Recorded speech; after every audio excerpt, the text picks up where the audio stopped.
The sun hung low over the Arizona horizon, spilling molten gold over the canyon walls. The desert wind whispered through the tall grass, carrying secrets of the old tribes and the ghosts of forgotten riders. Ethan Cole rode alone, as he always did. A man of few words and fewer friends, he'd long traded laughter for silence and warmth for whiskey. The locals at Dust Rock Station called him the lone rancher, a man more at home among cattle and coyotes than people. That morning he'd ridden out early, chasing a lost mare that had wandered near the White River, a place he rarely went. The Apache called it the River of Spirits, a sacred path between the living and the gone. Ethan didn't believe in such things, but that day belief was about to find him.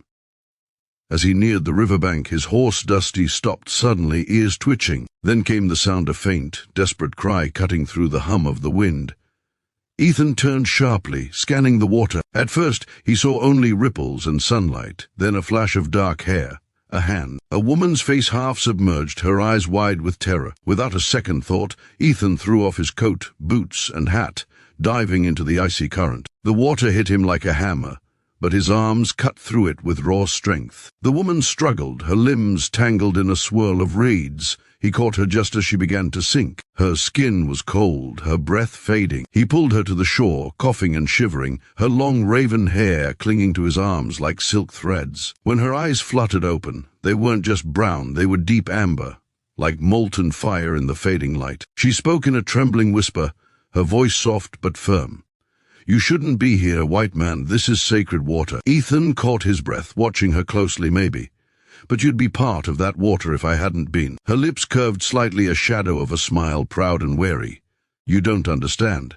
The river, it tests the heart of men." He offered her his coat, which she refused. She stood instead, drenched, her figure framed by the setting sun. Every movement carried grace and defiance, the spirit of someone born from the earth itself. "I'm Noya," she said finally, "daughter of Chief Talon of the Apache." Ethan froze.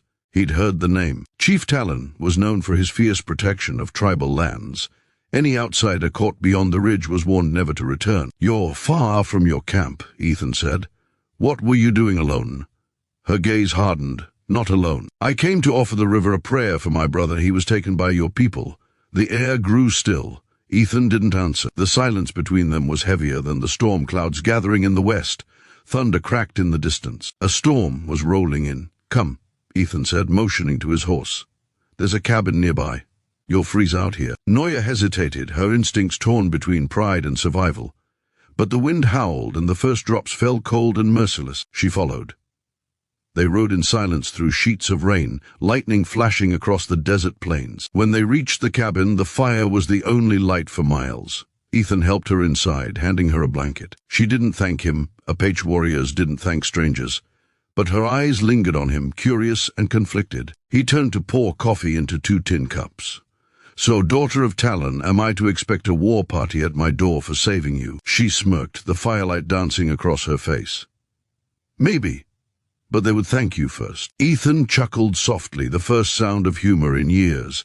The tension between them eased just enough to breathe. The storm outside raged, but inside, the silence grew warmer, charged with something unspoken. Noya studied him as the firelight flickered. His hands were scarred, his jaw set like stone, but his eyes, there was something broken behind them. "A man running from more than loneliness. Why do you live alone?" she asked. He looked into the fire. Because the dead don't argue back, she didn't press further. Some answers were better left buried. After a while, she stood, the blanket slipping from her shoulders. She stepped closer to the fire, water still dripping from her hair. "You saved my life," she said softly. "In my people's way, that ties our spirits." Ethan met her gaze, unsure if she was warning him or thanking him. "And what does that mean for a man like me?" he asked.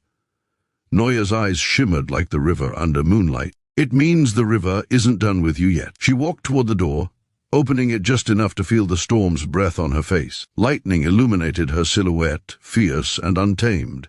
She turned back to him, her voice low and steady. "If I undress this grief, if I show you who I am beneath the name and blood, will you stay?"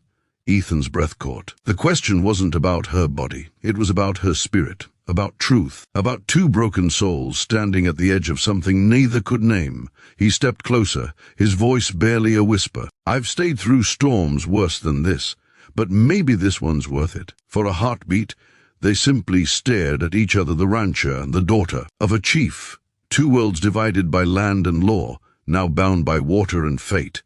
The fire cracked and outside the storm screamed. But inside, in that small cabin by the river, something sacred began to stir. A fragile spark between hearts that shouldn't have met, yet somehow did. The river's whisper echoed through the night, as if the spirits themselves were watching. And in that silence, the question lingered not just in the air, but deep. In the heart of the man who'd thought he'd forgotten how to feel. The night deepened, heavy with the echo of thunder. The desert outside roared, as if the spirits themselves were restless. Inside the cabin, the fire still burned its light, dancing over the rough wooden walls, over the faces of two people who didn't belong together, yet somehow did.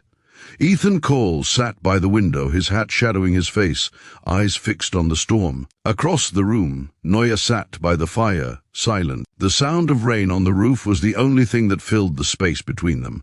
For a long while, neither spoke. Finally, Noya broke the silence. "You don't ask what the river wanted," she said softly. Ethan turned to her. "And what did it want?" She looked into the flames, her voice calm, almost distant. "It tests courage. It takes what is false and leaves what's true.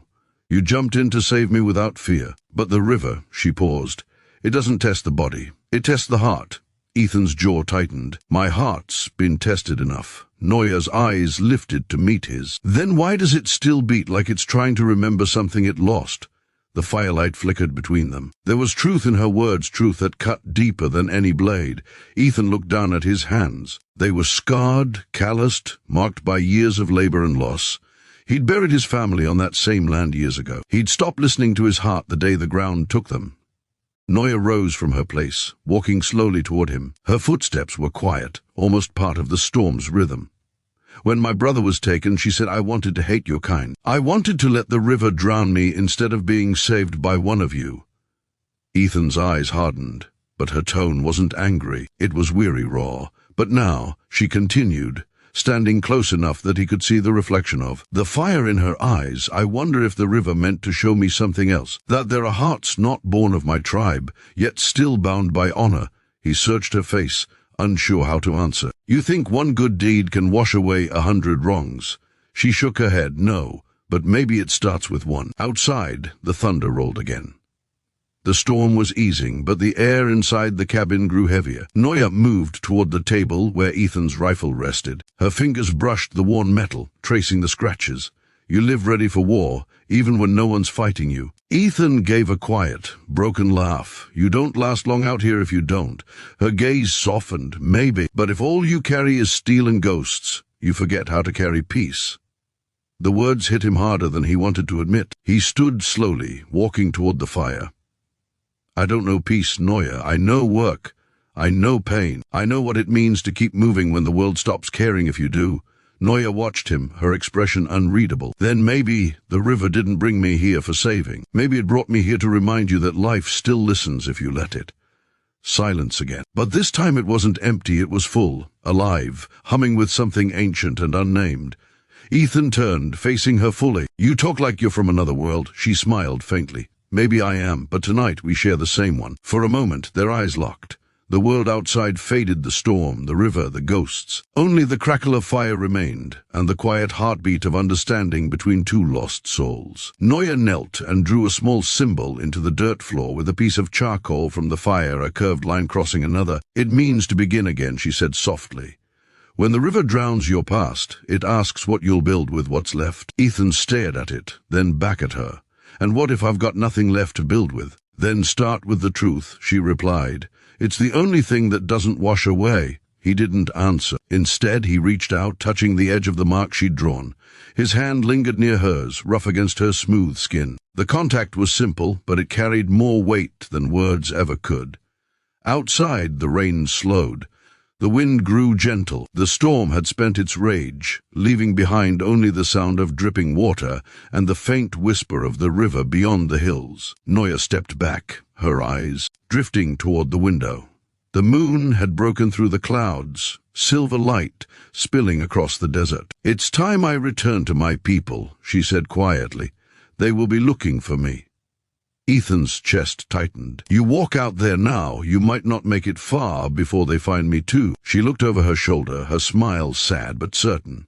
"Then you'll know what it means to stand between two worlds. The river gave us this night, but sunrise, it will take it back."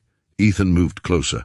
"And if I cross that river again," her eyes met his steady, fierce, "then you'll have to decide who you are when the current pulls." She walked to the door, pausing in the frame. The morning breeze touched her hair, carrying the scent of wet sage and wild earth. Ethan wanted to speak, to ask her to stay, but the words wouldn't come. He only watched as she stepped out into the dawn, the first rays of sunlight chasing away the last of the storm. At the river's edge, she turned once more, her voice carried faintly by the wind. "If you stay true to what the river showed you, it will find you again." Then she was gone, disappearing into the desert mist, like a spirit called home. Ethan stood in the doorway long after, the wind drying the rain from his face. When he finally turned back inside, his eyes fell on the mark she'd drawn on the floor, the symbol for begin again. He smiled faintly. For the first time in years, the silence didn't feel heavy. It felt alive. He reached for his hat, stepping outside into the golden light. The river shimmered in the distance, calm now, as if waiting, and somewhere deep within him, a voice he'd long forgotten whispered back, "Maybe it's time."